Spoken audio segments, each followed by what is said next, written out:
isin kanaan dura irra daddarbaa keessanii fi cubbuu keessanii karaa hafuuraa duutanii turtan. Yeroo sanatti isin toora biyya lafaa kanaa duukaa buutanii deddeebi'aa. Aboo qilleensa keessa jiru irratti isa gooftummaa qabuuf abboomamaa turtan.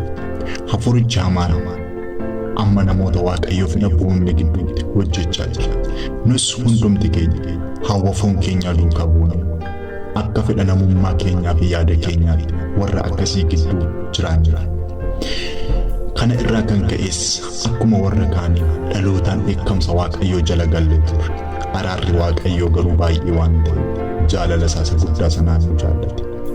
Nuyi irra daddarbaa keenyaan karaa hafuuraa du'oo taanee utuma jirruutiin inni warra Kiristoos Yesuus wajjin jiraatan nu godhate. Isin ayyaana Waaqayyootiin fayyifamtan. Karaa Kiristoos Yesuus isuma wajjin du'aa nu kaase. Isuma wajjin bantii Waaqaa keessaa iddoo nuuf kennee nu teessises.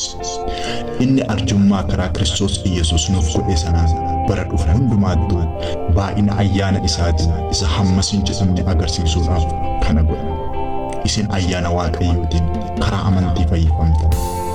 Inni immoo kennaa Waaqayyooti malee gochaa ofii keessaniitii miti. Hojiidhaanis miti.